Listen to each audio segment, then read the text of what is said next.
আমি Tollygunge tram depot, Kolkata Tollygunge tram depot থেকে বলছি বাবার অমৃত কথা, মীনা চক্রবর্তী।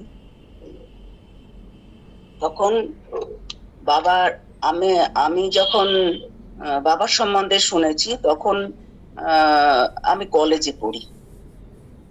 একদিন হঠাৎ বাবার ঘরে ঢুকে শুনছি আমার বড় বৌদি বাবাকে বলছে যে, বাবা, একজন গুরুদেব আছেন আমাদের ওই হাবড়ার দিকে, এখানে এই দিকে কেউ তাকে চেনেন না, তা উনি খুব বয়স্ক, প্রায় 90-র উপরে বয়স, তা দীক্ষা নেবেন ওনার কাছ থেকে। উনি কিন্তু সবাইকে দীক্ষা দেন না, তা আর উনি সবার আর নেন না, কিছু টাকা পয়সা এগুলো কিন্তু কারোর কাছ থেকে উনি গ্রহণ করেন না। তা একজন মহিলা অনেক দিন থেকে বাবার ফটো নিয়ে পুজো করতেন, তারপর মানে বাবাকে গুরু হিসাবেই তিনি মেনে মানতেন। তারপরে একদিন যখন বাবার কাছে এসে দীক্ষা চাইলেন, তখন বাবা বললেন যে, দেখো, আমি তোমার গুরু নয়, তোমার গুরু অন্য কেউ, আমি তোমাকে দীক্ষা দিতে পারবো না। তখন তিনি খুব দুঃখ পেলেন এবং একটু কাঁদলেনও। তারপরে উনি মাঝে মাঝেই বাবার সঙ্গে দেখা করতেন, কিন্তু বাবা কিন্তু ওনাকে আর দীক্ষা দেন না।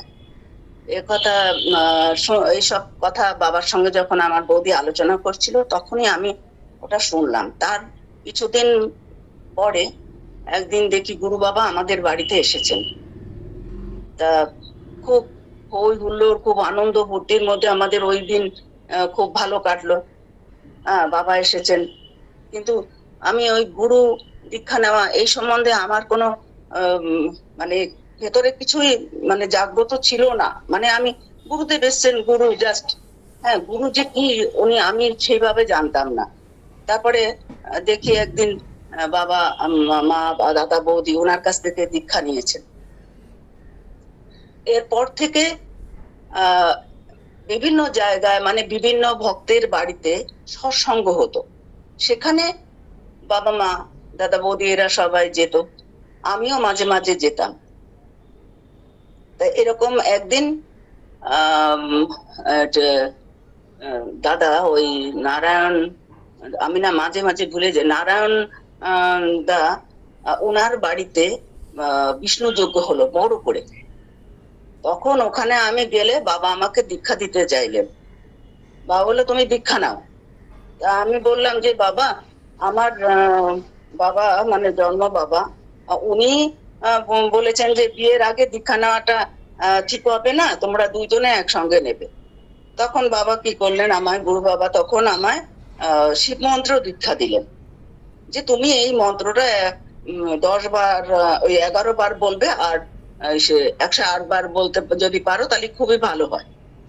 তারপর থেকে আমি শিব মন্ত্রটা আমি জপ করতাম, কিন্তু সবসময় মনে হতো যে আমি পুরো মানে দীক্ষাটা ভালোভাবেই নিয়ে নিয়ে এইটা কেন শিব মন্ত্র সবাই যেমন নেয় ওরকম নেব, কিন্তু সময় না হলে তো হয় না। যাই হোক, এরকম ভাবে বহুদিন যায়। একদিন বলছি, অনেকদিন পর তখন বাবা সে সল্টলেকে, ভুলে যাচ্ছি, বলছি নামটা আমি পরে বলছি, ওনার বাড়িতে বিষ্ণু যজ্ঞ হবে, সেখানে এলেন। তা আমি তো তখন ওনার বাড়িতে তো যেতে পারবো না, কারণ আমি তখন একটা সার্ভিস করতাম, ওই একটা কোম্পানিতে অ্যাকাউন্টসের কাজ করতাম কম্পিউটারে। যাই হোক, সেখানে আমার যেতে হবে। তা আমি কি করে যাব? আমি আমাদের বাড়ির পেছন দিকটা একটা জায়গা আছে যেখানে কুল পেয়ারা গাছ আছে, ওই দিকটা গিয়ে আমি একা একা খুব কষ্ট পাচ্ছি আর ভাবছি যে বাবার সঙ্গে আমার দেখা হবে না। এই কথা ভেবে আমি রেডি হয়ে অফিসে গেলাম। এবার অফিসে গেলাম, বাস থেকে নেমেই রাইটার্স এর সামনে থেকে আমি যাচ্ছিলাম, ঠিক তখনই দেখছিলাম যে বাবা, আমি যে সাইড থেকে মানে বা সাইড থেকে আমি হাঁটছি, ডান থেকে বাবা আর মামনি যাচ্ছেন, কোথায় যেন যাচ্ছেন। তাই আমি বললাম, বাবা এখানে? আমি ছুটে রাস্তা পার হয়ে বাবাকে গিয়ে প্রণাম করলাম, তখন বাবাকে আমি বললাম যে বাবা, আমার খুব দেখতে ইচ্ছা করছিল তোমাকে।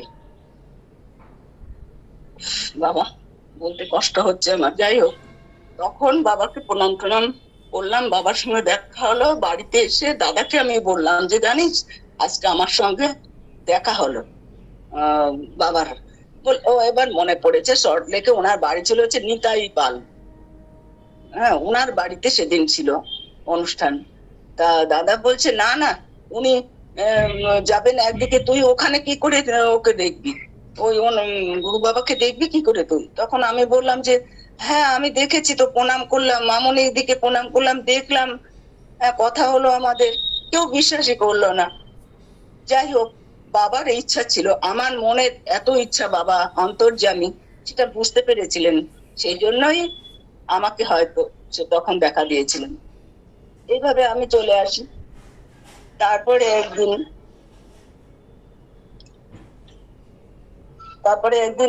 এই যে বলছি, তারপরে তো আমাদের বাড়িতে মাঝে মাঝেই উনি আসতেন।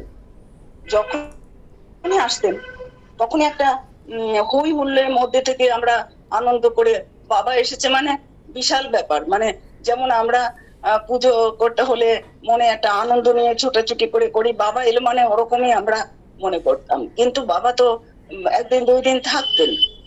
একদিন কি হলো, হঠাৎ বাবা অসুস্থ হয়ে পড়লেন।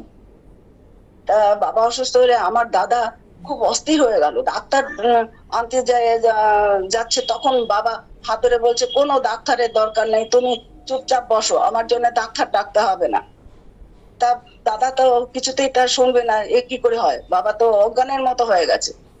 এদিকে আমি এই ঘরে ঠাকুরকে ডাকছি যে বাবাকে ঠিক করে দাও, বাবাকে, গুরু বাবাকে ঠিক করে দাও ঠাকুর, এরকম ডাকছি। ওদিকে দাদা ডাক্তারকে ফোন করে আহ ডেকে আনায়, ডাক্তারবাবু এলেন, এসে বাবাকে দেখে টেকে চলে গেলেন, বলে না ঠিক আছে। উনি একটু বাদেই গুরু বাবা উঠে বসলেন।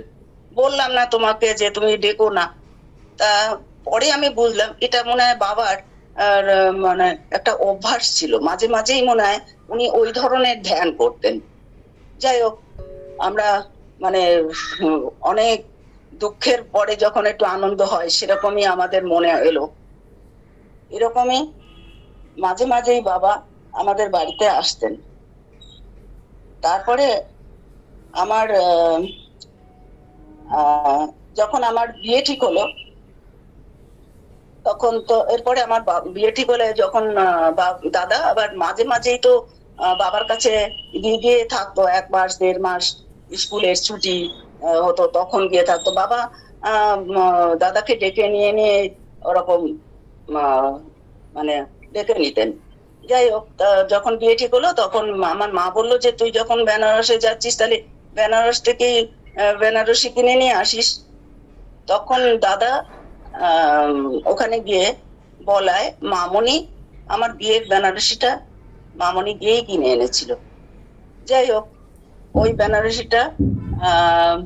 বেনারসিটা নিয়ে এলো। তারপরে আমার যখন আমার বিয়ে হওয়ার পরে বাবার সঙ্গে অনেকদিনই আমি যোগাযোগ রাখতে পারিনি, মানে সাংসারিক নানান অ্যাডজাস্টমেন্টের জন্যই আমি বাবার সঙ্গে যোগাযোগ রাখতে পারিনি। তারপরে বিয়ের আগে অবশ্য আমি একবার বেনারসি গেলাম। বিয়ের আগে বেনারসে গেলাম আমার ছোট বোন, তার হাজবেন্ড, এদের সঙ্গে। ওখানে গিয়ে বাবার ওখানে তো থেকেছি। তখন বাবা একদিন সেই চানা মটর এইসব মানে নিজে হাতে সবাইকে দিচ্ছেন। তা আমার আমার একটু কেমন লাগছে যে বাবা হাতে করে দিচ্ছে, এটা মানে কি ব্যাপার। আস্তে আস্তে গেলাম বাবার কাছে। আমি একটু গুরুদেবের বাবার কাছ থেকে সবসময় একটু দূরে থাকতাম, কেন জানি না। আমার সবসময় একটু দূরে দূরে থাকার একটা ছিল, যে ভয় লাগতো, বাবা যদি রেগে যায়, বাবা যদি রেগে যায়, এরকম একটা মনে হতো। কিন্তু তা নয়, যখন আমি তারপরে আমি ওই খাবার যখন বাবার কাছে গেলাম, হাতে দিলেন, তখন অতটা আমি বলবো যে এতটা কেন, কিন্তু সবাই বলছে যা দেবে নিয়ে আসবি, কথা একদম বলবি না। হ্যাঁ, তা আমি বাবার দিক তাকিয়ে আছি, বাবাও আমার দিকে তাকিয়ে আছে। তা আমি ওই খাবারটা নিয়ে এসে আমি খেলাম, বাকিটা আবার আমার কারে যেন দিয়ে দিলাম, আমার খেয়াল নেই তো, এতদিন হয়ে গেছে। তাকে দিলাম যে যাতে নষ্ট না হয়। তারপরে মনে করে করে বলতে নিয়ে এলাম, বিয়ের আগে কথা। তখন আমরা চলে এলাম বেনারস থেকে, বাবাকে নমস্কার করে। আহ, আমরা কতদিন থাকলাম না। সেদিন বাবার জন্মদিন ছিল আর কি। হ্যাঁ, জন্মদিনে আমরা জন্মদিন উপলক্ষেই গেছিলাম। হ্যাঁ, তা আগস্টে। তারপরে আমরা চলে এলাম। এরপরে আমার যে যখন পরে বিয়ে হলো, বিয়ের পরে আমার মেয়ে হলো। মেয়ে হলে বাবা তখন আমাদের আমাদের বাড়ি মানে আমার বাপের বাড়িতে বাবা আবার এলেন। এলে পরে তখন আমার মেয়ের 1-1.5 মাস বয়স। আমার মেয়েকে কোলে নিয়ে বাবা রাধা রানী কি জয়, রাধা রানী কি জয় এইভাবে দুলিয়ে দুলিয়ে গান করলেন। হ্যাঁ, আমার খুব ভাল লাগছিল যে ওকে কোলে নিয়েছেন। বাবার নিরহংকার, বাবার কোনো অহংকার ছিল না। সবার সঙ্গে কি সুন্দর, যখন আমার দীক্ষা দিলেন তখন আমার হাত দুটোকে বাবা কোলের উপরে নিয়ে এরকম আঙ্গুল দিয়ে গুনিয়ে গুনে গুনে বলছিলেন যে এইভাবে এইভাবে জপ করবে, তুমি শুধু 10 বারই জপ করো, তাতেই তোমার হবে। তোমার অনেকবার জপ করতে হবে না, 108 বার না, তুমি আগে 10 বার করে করো। এইভাবে হাতটা দিয়ে দেখিয়ে দেখিয়ে নিলেন। দীক্ষা নেওয়ার সময় বাবা কিন্তু কিছুই নিলেন না, বললো শুধু হরিতকি আনো, হরিতকিতেই হয়ে যাবে, আর কিছু আমাদের দেবে না। তা আমরা তো ভেবেছিলাম যে বাবাকে ধুতি, হ্যাঁ, ব্যাপারে মানে অন্য ওসব দেবো এরকম ভাবছিলাম, কিন্তু সেইগুলো উনি কিছুই নেবেন না বললেন, কিছু নিলেনও না।